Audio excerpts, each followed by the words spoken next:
Nous continuons notre émission. Nous continuons maintenant sur les sons d'alarme et les sons d'alarme. Les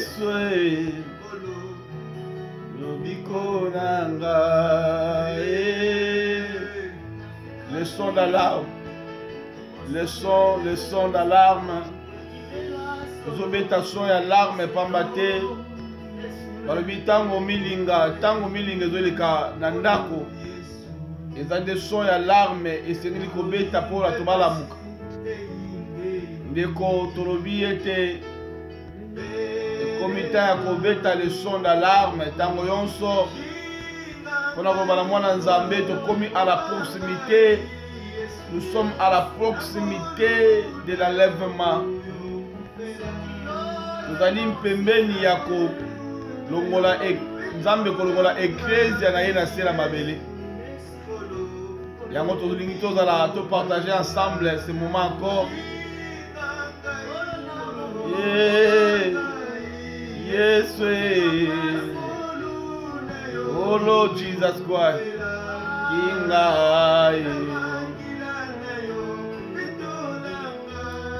Yesu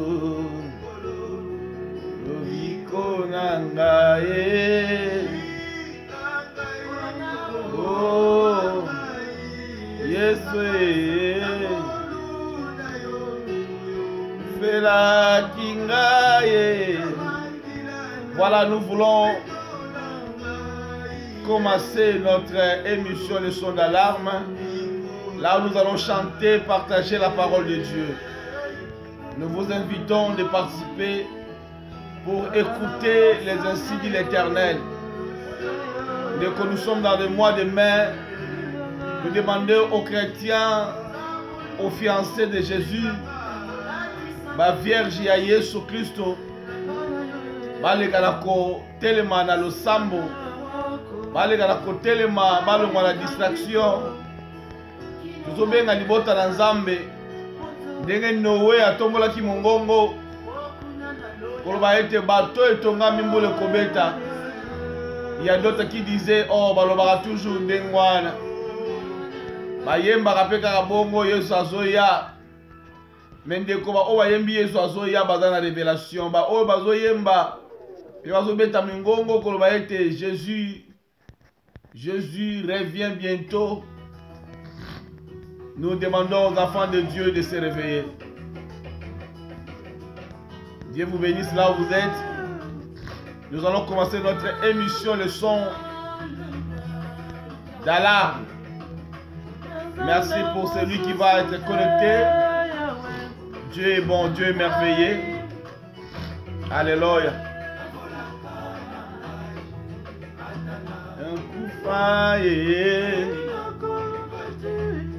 Oh Yesu yoza. Tambola karangaye. Nzamba kotambola ata na nzela mpasi. Akotika ata mokolo moko te.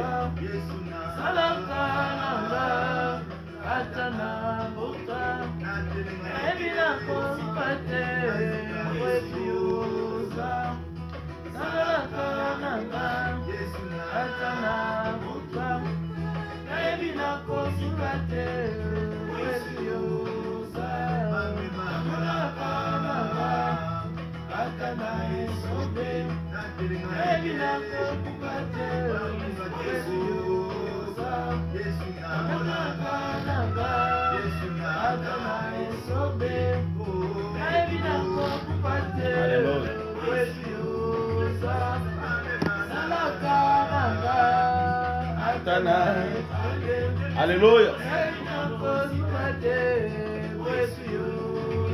Voilà, nous allons commencer notre émission, le son d'alarme. Nous allons commencer notre émission, le son d'alarme.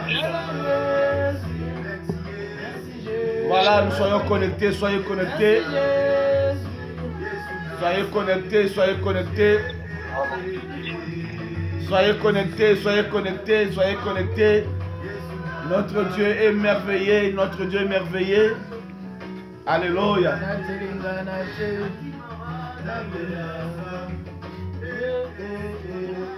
Il est bon, il est bon, il est bon, notre Dieu merveilleux.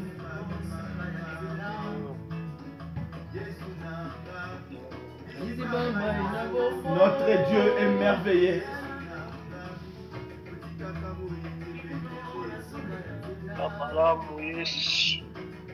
Notre Dieu est merveilleux, notre Dieu est merveilleux. Alléluia, alléluia.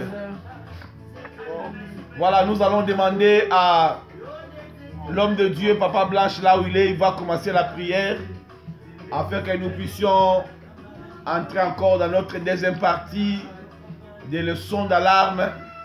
Voilà, nous demandons à l'ancien Blanche, Papa Blanche, là où il est, de prier, de demander encore la grâce de Dieu au nom de Jésus.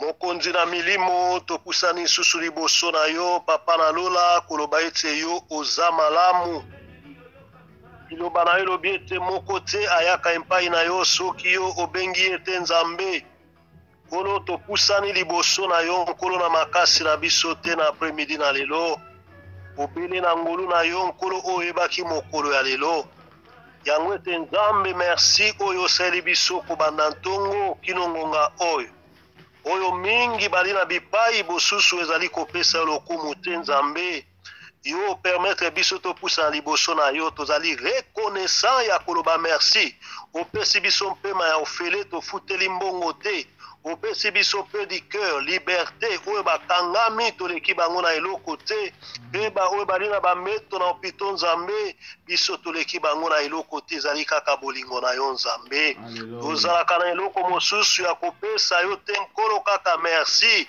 po ete ozali nzambe oyo ozali na nyonso nkolo totiki ntango oyo na maboko na yo moma oyo ezali moma moko riche na bomoi na biso po ete liloba oyo tokoyoka nzambe ezali nyonso ya bomoi na biso oyo tokoluka nzambe yango ete nkolo toye na mitema na biso liboso na yo ezala mabele kitoko nkolo ntango nkona ezali kokweya oyo ezali liloba na yo ebota mbuma ya malamu nkolo zwa kontrole ya pense ya moko na moko molimo mosantu tobeleli yo na ntango oyo mpe yo zwa kontrole olobela biso fongola biso matoi ya molimo oyo ezali oreille spirituelle éternel mon Dieu mon roi mpe tofongoli deuxième partie na biso oyo na kombo na Yesu landisama makomi elobi oyo tofungoli na se efungwami likolo na kombo na Yesu Masiya toutes les plans ya moyini ya ba voyage ya pensée ya vol kolo to repousser yango dans le ried aride au nom de Jésus-Christ de Nazareth notre papa tobondeli tolobi lokola moto moko merci Seigneur Jésus-Christ. Merci Seigneur Jésus-Christ. Voilà. Nous allons dire merci, merci à celui qui est connecté avec nous. Nous allons partager la parole de Dieu.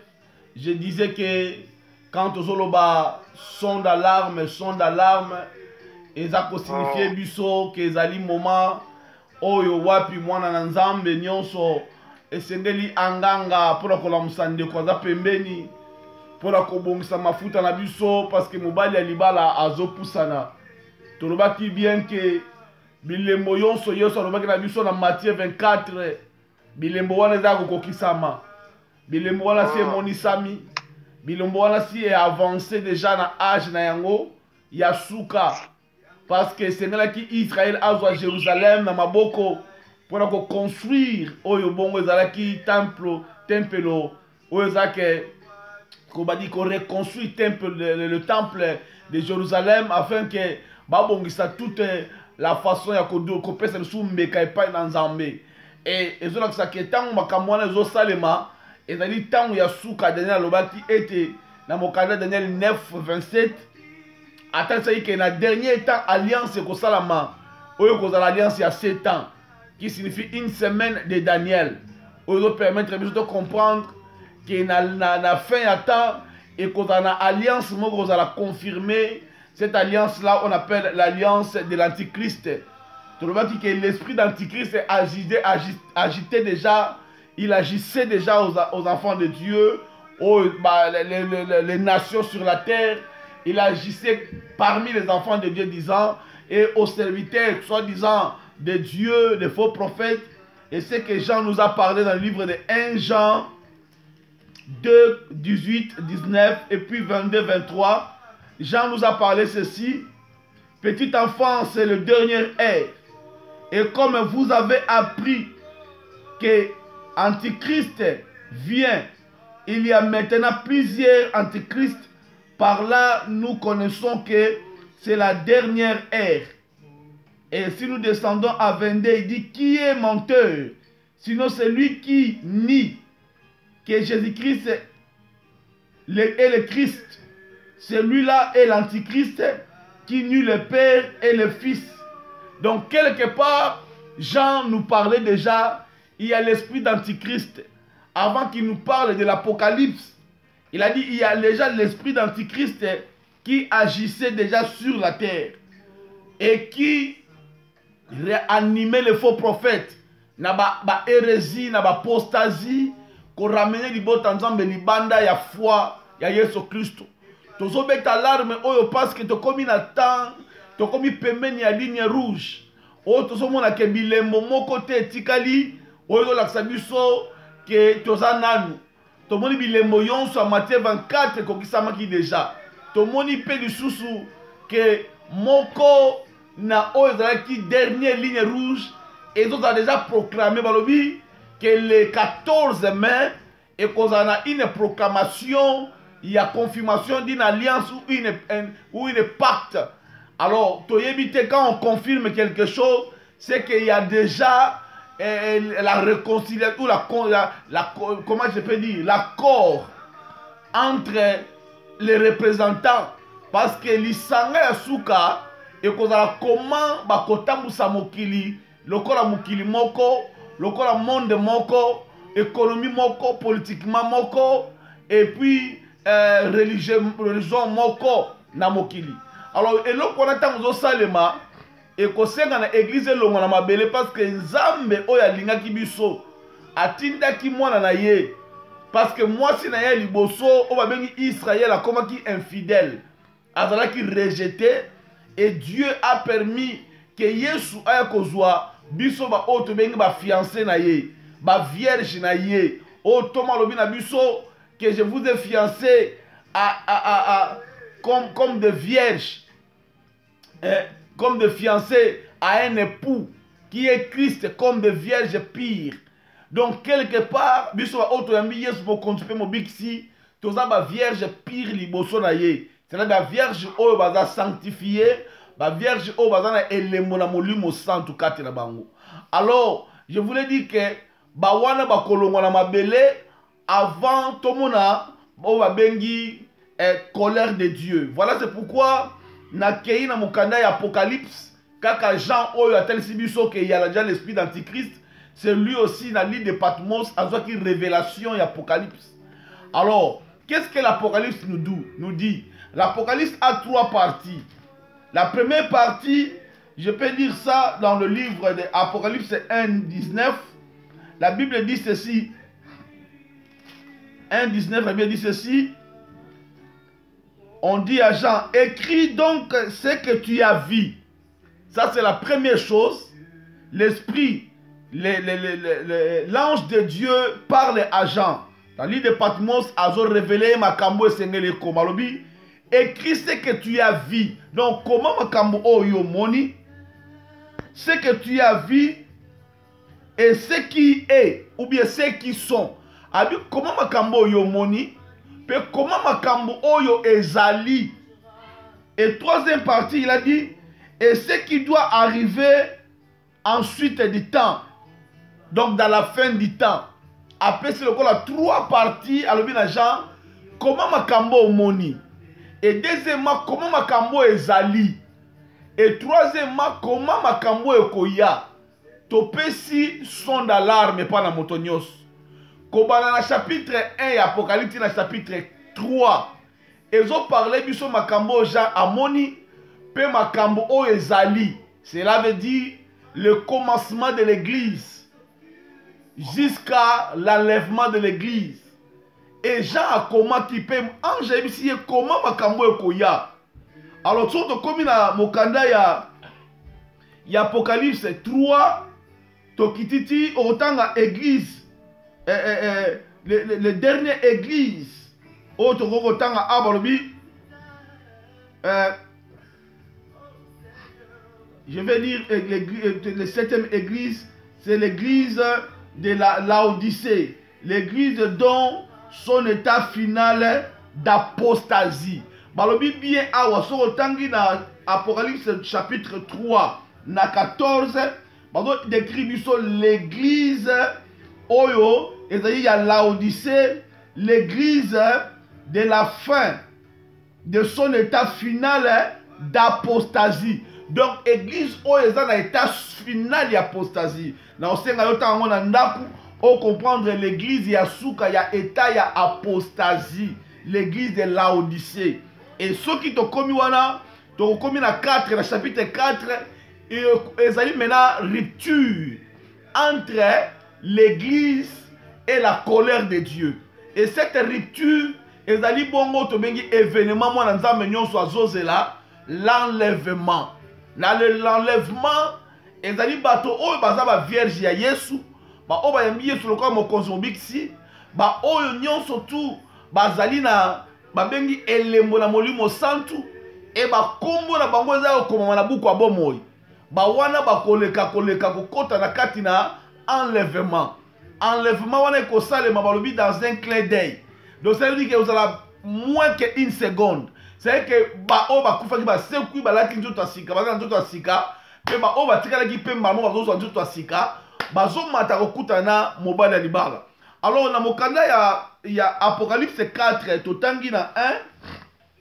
Je vais descendre jusqu'à même Bisika na Kosuka. Après cela, j'ai regardé et voici, une porte était ouverte dans le ciel. La première voix que j'avais entendue, comme le son d'une trompette.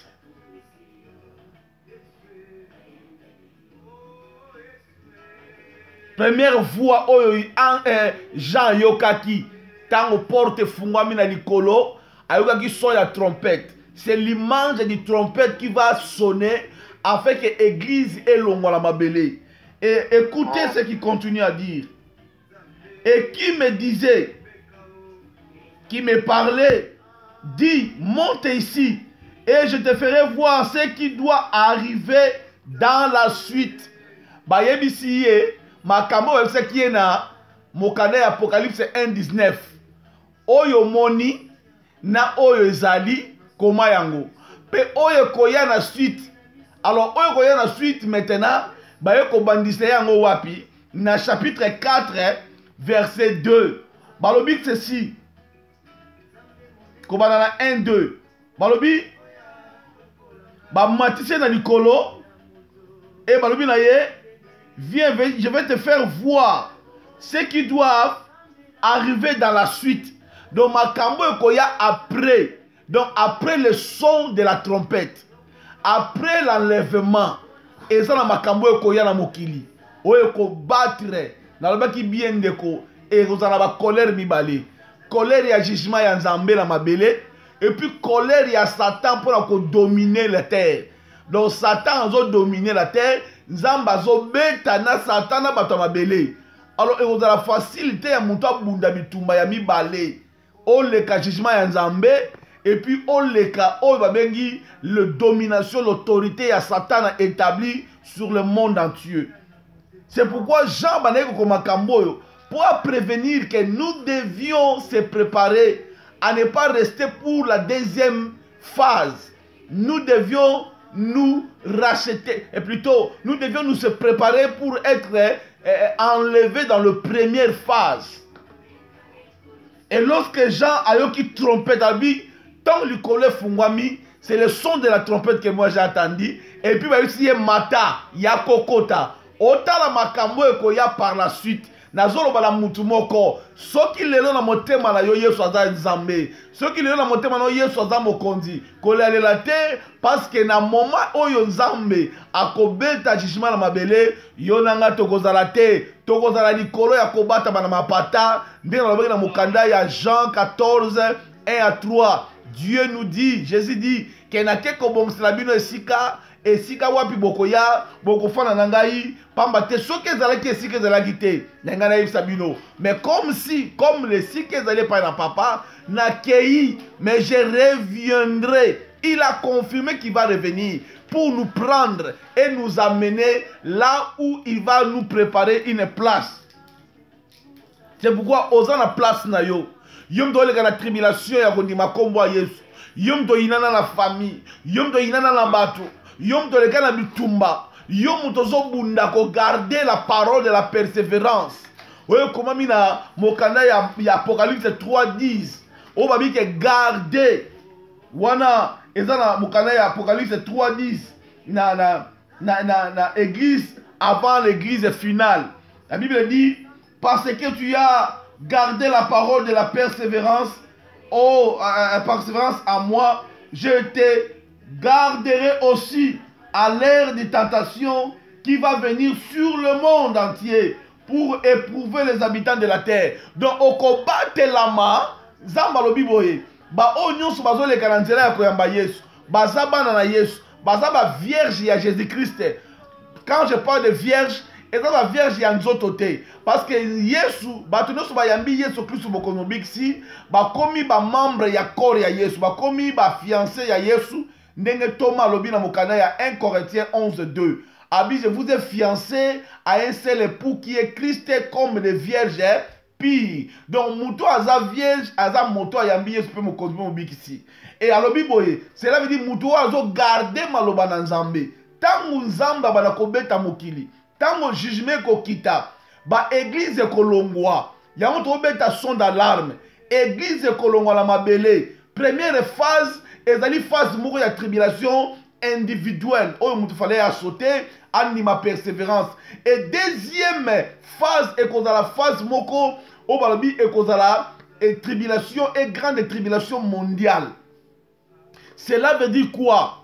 Kanda ya Nzambe kokita pour la kobeta la nation nyonso. Et puis akobi ki sa épouse na ye ya liboso o akoma ki infidèle o ba bengi Israël. Pour Israël l'épouse de l'Éternel Yahvé akoma ki infidèle Nzamba te pembeni mwana na ye aye kozwa biso la kata mystère caché okoma ba église ba fiancé ba o ya bazali ba vierge ya Yesu Christ. Alors Nzamba lobi na Thomas Jean que ba o bazo garder maloba, o bazo garder persévérance, bazo na persévérance ya o garder maloba langa na kolongola bango tango ba ekokoma na tentation, tango ekoma na jugement mondial ba kolongola mabele. C'est pourquoi lelo ba na mutu moko na poko lelo.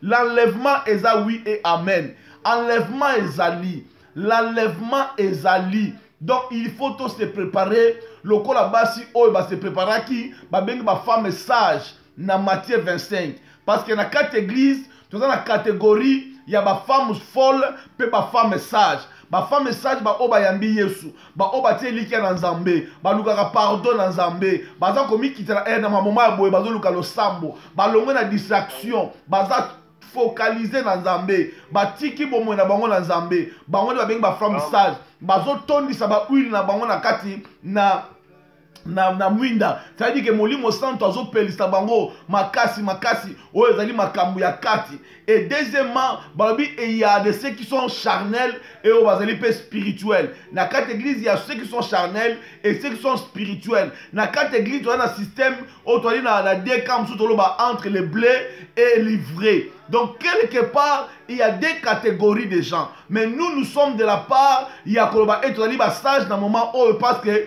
tozo yoka ba son d'alarme, tozo beta son d'alarme, pe to kangami na Nzambe. Écoutez ce que Jean dit dans le chapitre 4. Il a dit lorsque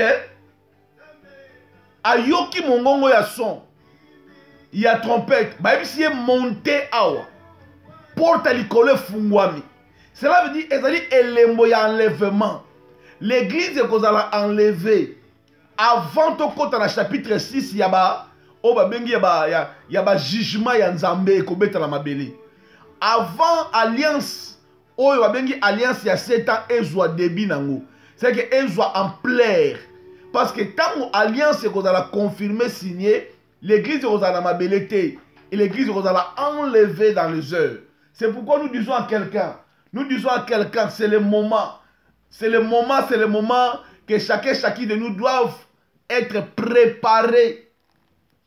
Préparés pour l'enlèvement de notre Seigneur Jésus-Christ. Nous demandons à chacune. Attends à Mokane, Apocalypse 4. Balobi boye, Jean Lobi. Lorsque l'Esprit lui dit, viens, je vais te faire montrer, voir ce dont arrivera dans la suite.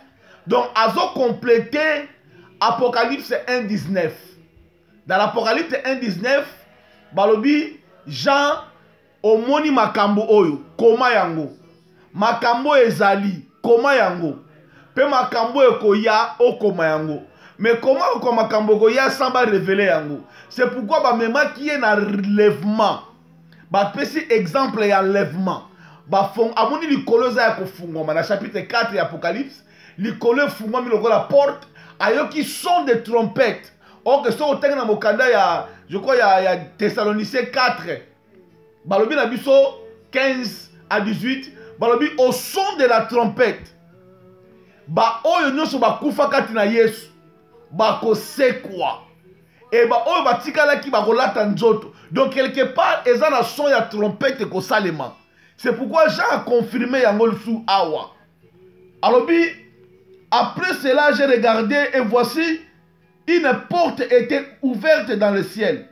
La première voix que j'avais entendue comme le son d'une trompette et qui me parlait dit maintenant, il a dit monte ici et je te ferai voir ce qui doit arriver dans la suite. Et surtout que dans la suite, aussitôt je fus saisi par l'esprit et voici il y avait un trône dans le ciel et sur ce trône quelqu'un était assis. Donc amati na présence ya Nzambe. Comme dans la présence ya Nzambe, babandi ko tel se makambo esengeli ya. Mais donc liboso amoni trône. Après le son de trompette, ayeko kutana maintenant na trône ya Nzambe. Et liboso ya trône ya Nzambe, babandi ko babi, il a vu ceci. Autour du trône, j'ai vu 24 trônes.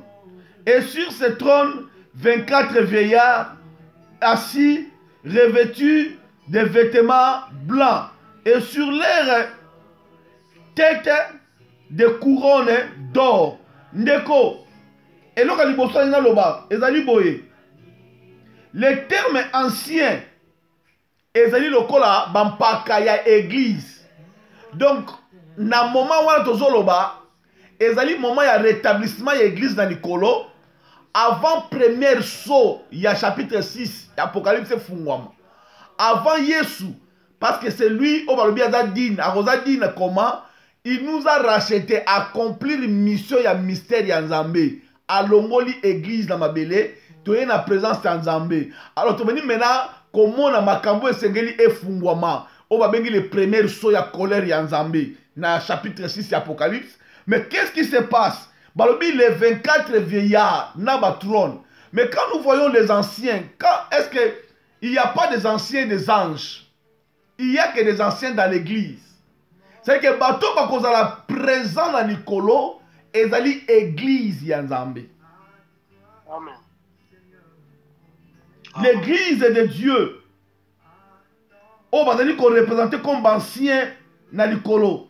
Tangi même Mokanda ya 1 Timothée 5, 17, on comprend que les anciens soient jugés dignes parce que c'est eux qui doivent juger la terre. Donc les anciens il faut qu'ils soient dignes à jugement parce que ils juger na ba ange na mabele. Donc tant jugement na Nzambe avait ba na kita na mabele et loko ya liboso ezali église koza na mabele te ndeko nanga milendi sama na makambo yo tant ba lobi que l'enlèvement ou l'événement de Jésus-Christ est une consolation, c'est juste pour dire à quelqu'un que Okozana Mabelete, tango makambo ekoko mapasi au gouvernement mondial. Nakoye bisayo lokola gazon te, mais je te dis ce qui est la parole de Dieu. L'église de Okozana Mabelete, tango bako établir l'antichrist abala kotabu sa gouvernement mondial. Lorsque le deuxième prophète Ababé a koya le faux prophète, il y a Apocalypse 13, église Rosalama Belete. C'est pourquoi tu mets l'arme de se préparer. Bancien oyo va représenter l'église. Et ça va oyo bazo melisa mpunda ba mai lokola Rebecca. Tu vois qui bien Rebecca, bazo qui est l'église, azo melisa mpunda mai. Azali elembo ya église oyo Isaac abane kozela ye na champ afin que alongwa la maboko ya Eliezer aya kokutana na Isaac. Eliezer a bien mis l'ancien serviteur qui est le Saint-Esprit. Oyazo meka, oyazo memabiso na oyo babengi kobanga Yesu, la vérité profonde en Zambé, direction ya Yesu. Atalisaki biso memabi avant na kena otika biso orphelinité. Mais le Saint-Esprit viendra pour vous amener au profondeur. Donc on vivre le lot na ancien des serviteurs qu'on appelle le Saint-Esprit. Toza biso morote. Tozana oyazo ko représenter Abraham. C'est-à-dire que Abraham a tinda ki Saint-Esprit pour Saint-Esprit aya ko pona mwasi ya Yesu. Et yango ba lui tant muta yambi Yesu a commis membre ya corps ya Christ et puis a vu elembo ya molimo santu a commis vierge. Donc quelque part tango bazo zwa Rebecca bazo tiaye elembo ya alliance. O le to mona ka alliance to tsala misapi. Ezaka bilembo. Ba du ba tiaye alliance. Pour que maintenant tu appartiens à Isaac. Donc, au comme quoi appartenir à Isaac. Molimo santu azotia ba Kristo bilembo lelo. Pour que nous appartenir à Satan. Nous appartenons à Dieu. Même si mundoki, même si batamokili, bakoluka basala ba gouvernement na bango, ba plan na bango, politiquement, na kati na ba puissance na bango biso tozo banga le côté parce que tozo ko appartenir na mokilité. Vous n'êtes pas de ce monde, vous êtes dans le monde, vous n'êtes pas de ce monde, mais nous appartenons à Dieu. Donc vie na biso zali caché en Jésus-Christ, en Dieu, dans les lieux très hauts. Ce que vous avez simba biso fa balana na nzambe tata et puis akiti pa na Yesu Christ. Y'a sa moto moko ndekonanga kolela te parce que nous sommes ba autres ko appartenir na Yesu. Nzambe atiki biso lo Yesu atiki biso pamba te tozana molimo santo. C'est pourquoi Jean zomona les 24 veillards ba fandi na lelie na liboso a trône na ba bitole na bango. C'est que bazo représenter déjà l'église de Jésus-Christ na kati l'enlèvement dans le ciel. Et tant que nous avons les couronnes, plusieurs couronnes sont toujours mentionnées comme récompense des fidèles de l'église. Tant que nous avons la couronne, Thomas Paul nazoki mambangu, nazo pakata. Parce que nayebi que couronne ezo zelanga, nayebi que na rozelo quelque part neko. Tant que Jean zomo na makambo na chapitre 4, ils ont représenté l'église de Jésus. Oui, kozala mabelete, mais kozala likolo. Tant balobi trône, et tant balobi trône, ils ont représenté présence ya Nzambe, trône blanc ya Nzambe, Yesu Christo. Tant balobi ancien, na ba couronne, ba fandi. Donc quelque part, ils ont représenté l'église. Parce que trône est plutôt couronne et puis ça m'a ange mon côté. Couronne et puis ça m'a dit na ba oyo, baza fidèle. Ba o bazo persévérer dans la parole de Jésus. Ba o ba yambiz le comme au bixi. Ba o bazo leka na ba persécution, ba go finga yo. Pour la lobby, on nous met à mort chaque jour à cause de la parole de Dieu. À cause de la croix. Tozali ba o ba sposa pour na kufa tina ne kulusu ya Yesu. Yango mona ndeko bituma mususu yo bungi na kati na vie chrétien. Tant so za yo mopakano, o ngo bu ne bitumba wana te. C'est pourquoi na ina isa mutumo na poko lelo. Que tant que tu persévères, l'enlèvement est là. Okolata, oabengi motole, nakati nankembo. Et troisième élément, et d'autres c'est que l'église est à l'icolo. Les anciens sont assis sur des trônes et prennent part au jugement qui est rendu sur le trône central de Dieu. Donc, ce que dans 1 Corinthiens 6, 2 à 3, 2 Timothée 2 à 12, et autres que nous, l'église, nous, les anciens, nous allons juger le monde. Comment? Tant que tu as likolo, tu as participé, ça veut dire que tu as gloire ya ba motole na biso, to pesi yango Yesu. C'est nous qui doivent dire maintenant à Dieu. L'infidèle Israël a rejeté l'Éternel. Mais nous maintenant ba fiancé à Yesu. Tolobi que Jean komi kolela. Nani oyaza digne a fumula livre et puis les 7 sceaux afin que mukile za la juger et le diable Dieu tolobi ezala mutu musute. C'est pourquoi tolobi c'est l'agneau de Dieu. Donc Jésus-Christ, l'agneau, tu mérites la gloire. Tu es digne d'être adoré. Tu es digne d'ouvrir le livre et les 7 sceaux. Parce que c'est un ange Gabriel. Et c'est un gage, mouton animé qu'on couffe la biso. Qu'on fout à ma prière makila. Ayoka douleur. C'était Jésus. C'est pourquoi la Bible dit, na li kolona se, ezala nzambe mosute. Ezala mutu mosute. C'est lui qui mérite être digne à confondre les livres et les 7 sceaux, c'était Jésus. Tozumi tole la mission église, to pesi et gloire wana. Alors, biso to kozala ba participant, ya kofungwa ya premier sceau, nous serons là dans les cieux. Tandis que bato mokili bazo préparer gouvernement mobimba, basa la gouvernement mondial, comment va maltraiter batou et l'antichrist ça va dire ko esika na mabele, na distraction wana biso to fungula premier sceau et kozala comme jugement ya mabele awa. Et quatrièmement, balobi, je peux dire la présence des anciens déjà glorifiés, couronnés et intronisés avant l'ouverture des livres scellés et avant que le jugement des temps de la fin soit déclenché. Donc, les autres sabiso que l'ancien va participer donc l'église et participer na le jugement de la fin na likolo. C'est pourquoi Bible na biso, c'est lui qui va persévérer avec la parole de Dieu. C'est lui qui va persévérer jusqu'à la fin. Il va voir la victoire. La résurrection est ça, oui et amen. Pour la Bible, il faut tous se consoler. Dans mon candidat Thessaloniciens, il faut tous se consoler les uns les autres. Dans 1 Thessaloniciens 4, il faut tous se consoler. Dans 13, 1 Thessaloniciens 4, 13, nous ne voulons pas, frère, que vous soyez dans l'ignorance au sujet de ceux qui sont décédés, afin que vous ne vous affligez pas comme les autres qui n'ont point d'espérance. Ndeko, bolela lela te pona ba oyo ba kufi. Bomi tungisa te pona ba oyo ba tiki biso. Soki akufa ki na kati ya Yesu. Boza na ignorance te parce que toza na espérance ya résurrection. Toza na espérance ya lobiko. Toza na espérance ya elika Yesu akotika biso te. Alobi na kei me na koya kozwa bino. C'est pourquoi alobi ya walobi. Car si nous croyons que Jésus est mort et qu'il est ressuscité, croyons aussi que Dieu ramènera par Jésus et avec lui ceux qui sont décédés.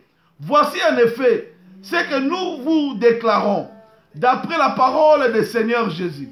Nous les vivants restés pour l'enlèvement du Seigneur Jésus, nous ne dévancerons pas ceux qui sont décédés. Car le Seigneur lui-même en un signal donné. Voilà ma kamouja dans l'Apocalypse 4. En un signal donné à la voix d'un archange et au son de la trompette de Dieu. Oh my God. Jean Zol Makamo dans l'Apocalypse 4. Donc tant que mon alikole fungwami son ya trompette et bétat. Yango l'a confirmé à Walobi au son de la trompette, à la voix d'un archange et au son de la trompette de Dieu descendrait du ciel et les morts en Christ, bien précisé. C'est quoi? Ils résisteront premièrement. Ensuite, nous les vivants qui serons restés, nous serons tous ensemble enlevés avec eux dans des niais à la rencontre du Seigneur, dans les airs, Ainsi nous serons toujours avec le Seigneur. Consolez-vous donc les uns les autres par cette parole. La consolation. Alléluia. Papa Blanche. Il pour la consolation. Pour la consolation. Il faut se consoler. Même si tu regardes Angela Moko a passé. Même tout le monde a écouté Angela Moko a l'ikama. À se consoler que l'enlèvement est ali. À se consoler que la résurrection est ali. Voilà. Na repète Papa Blanche attend 1 minute. Alors le Moko pour la consolation.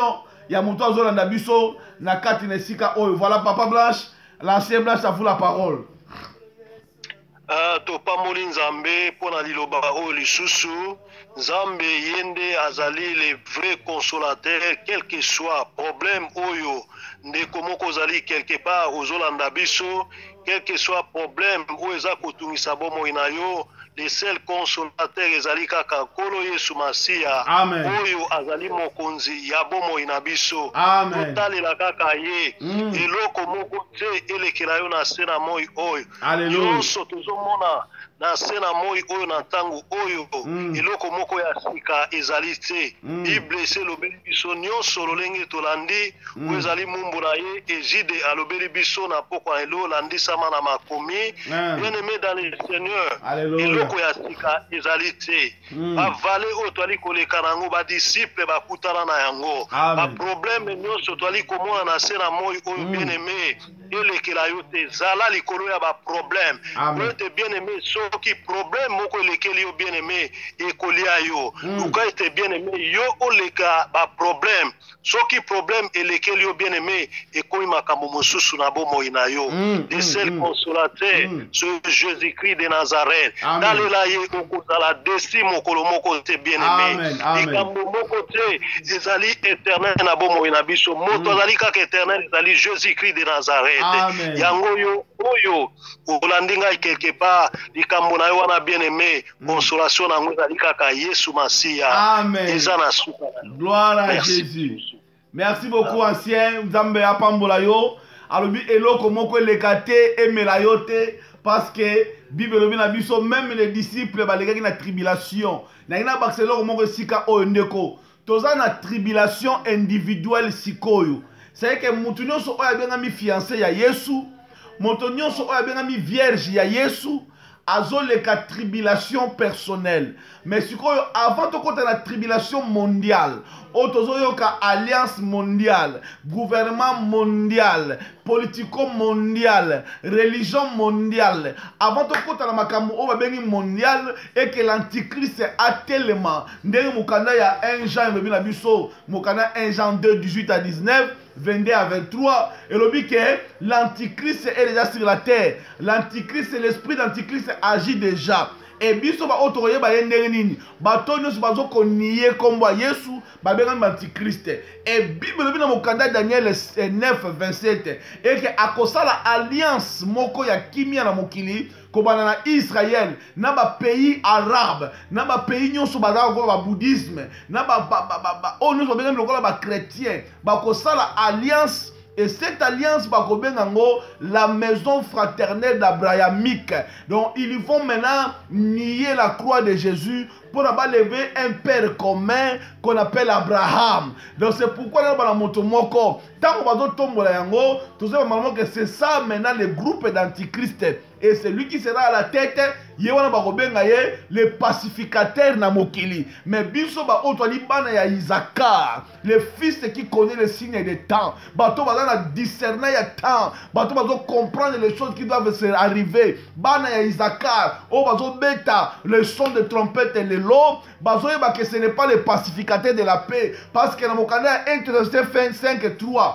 1 Thessaloniciens la kotanga yango pour comprendre 5:3 elobi na biso boye 1 Thessaloniciens 5:3 balobi quand les hommes diront paix et sûreté alors une ruine soudaine les surprendra comme les douleurs de l'enfantement surprend la femme enceinte et ils n'échapperont point ndeko makambo na zoloba les pacificateurs au mokili balobaka ye na kimia, c'est lui l'antichrist, baobenge les pacificateurs.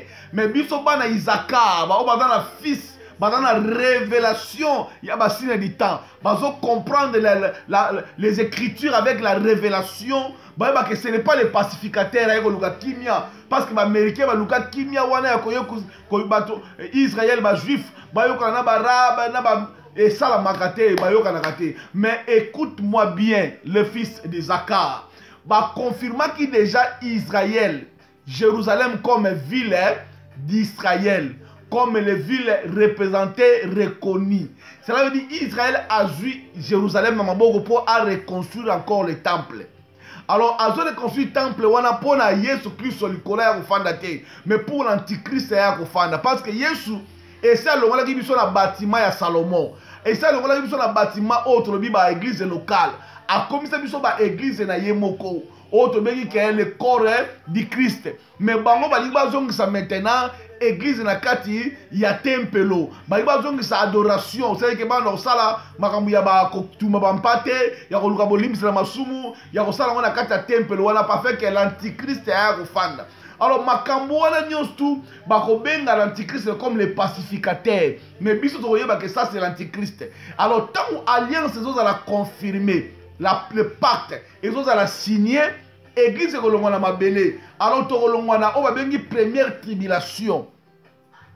Oyo salobi na mukanda ya Jean 16:33.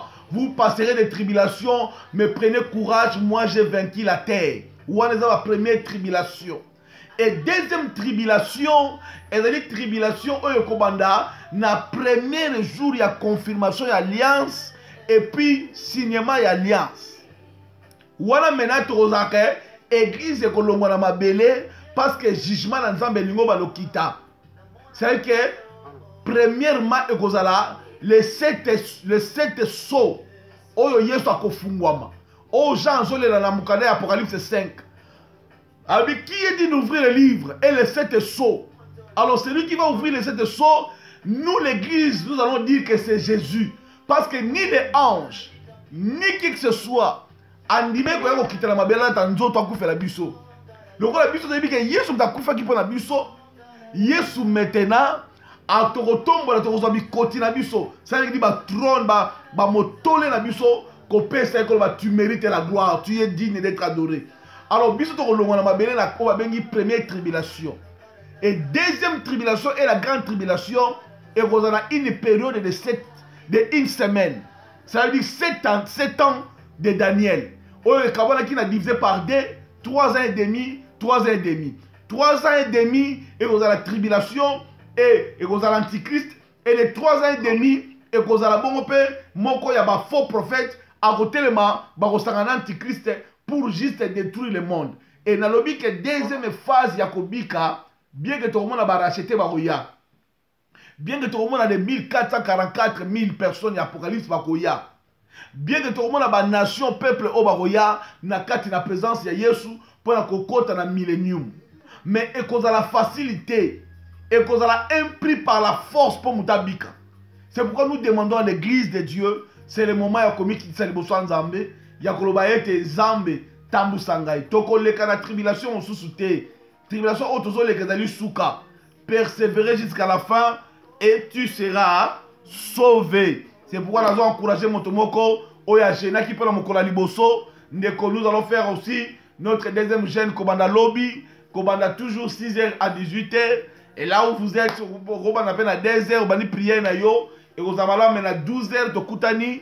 Et puis de Koutani à 16h pour juste partager la parole de Dieu. Voilà, c'est pourquoi Nalubi ke Ndeko, tellement joie, courage, Pambate, Yesu ase alonga ki tribulation. Ndenge mpaka lobi mutu moko te eloko moko emela yo te, me yo banda komela biloko nyonso oyo ezotelemela yo ndenge Moïse abimisaki nyoka liboso ya Pharaon emelaki banyoka nyonso ya Pharaon. Tika esika ezali ete oyo kotelemela yo lokola nyoka Pharaon, nyoka ya yo etelema lokola nyoka Moïse emela banyoka nyonso na kombo na Yesu. God bless you. Nzambe apambola yo, Nzambe apambola yo bisiko zali. Yango tolobi merci beaucoup na moto nyonso azaki elongo na biso. Tokutani bongo si Dieu nous permet à 22h. que Thomas permette de le canal longo, tu vas ensemble. Si Dieu ne permet pas que 22h tu na 12h, il y a l'obinango. Dieu est merveilleux, Dieu est merveilleux, Dieu est merveilleux. C'est pourquoi tu as la prière pendant 5 minutes. Et si vous allez au bon de pas dans Zambé, le bon de l'émission ne se pas dans Zambé, côté de la vie ne se pas dans Zambé, alléluia, alléluia. Bon de pas dans Zambé, alléluia, bon de pas dans Zambé. Notre Dieu, tu es merveilleux, merci notre Dieu. Aux allez Zambé malam, aux âmes merveilleux, notre Dieu, qui est comme toi, qui est semblable à toi. Tu tombes comme la yo Jésus, le corps la yo azate Zambé. Merci pour la bolingo la yo Zambé. Merci pour la bolingo la yo Adonai. Merci pour la bolingo la yo Yesu. Merci pour la bolingo la yo Yesu. Merci mon Dieu. Merci Jésus. Merci Jésus. Merci Jésus. Merci mon Dieu. Car tu nous as révélé les choses cachées, les choses dont nous ne connaissons pas. Merci Jésus. Tu nous as amené à comprendre les choses cachées. Makamboto yebi tutobaniko yeba yango. La mesure de la connaissance tu nous as donné. Car dans les derniers temps, les gens deviendront très intelligents. Oh mon Dieu, mon roi. Personne enseignera à son fils. Oh, personne enseignera au petit, au plus grand. Tout le monde connaîtront les bienfaits de l'Éternel. La bonté de l'Éternel. La bonté de Jésus. Que la gloire revienne en toi, Donna. Ton dimier te nyoka côté mais faisait à comme la manakombo na Yesu. Ya merci pour la victoire. Merci pour la combattre la mission ça. Tokozala na sela mabele tozondima que l'enlèvement est oui amen. Tozondima l'enlèvement. Tozondima la richa au nom de Jésus. Au nom de Jésus. Au nom de Jésus. Gloire et pas na yo. Merci pour ta grâce. Merci pour ta bonté. Oh Zambé. Alléluia. Voilà Seigneur, te péché merci. Te le dis merci encore pour la reste à mon colo. Et pas mi motonyo sur la guinée sur longo. Et pas mi reste à mon colo. Tout dans la gloire du nom de Jésus. Oya zandeng mon colo bi le pe libéra libéla. Te le dis bongo. Amen. Amen. God bless you. God bless you. Te kuta ni na 22h, te le dis na 12h par la grâce de Dieu. God bless you. God bless you. Alléluia. Amen.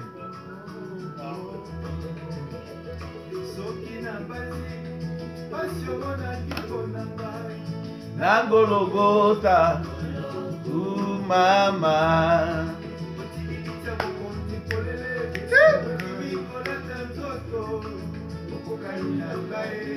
Goloku mama. Basete na maboko. Ekongana mopanze Koloko mama. Hey. Hey, yes. Koloko mama. Oninga na yo asomo kote kumbama. Alléluia, Alléluia, Koloko mama, Alléluia, Alléluia. Que Dieu vous bénisse, Dieu vous bénisse. On se voit par la grâce de Dieu si Dieu permet à 22h. Sinon, on se voit à demain 12h. God bless you, bye bye. Bye.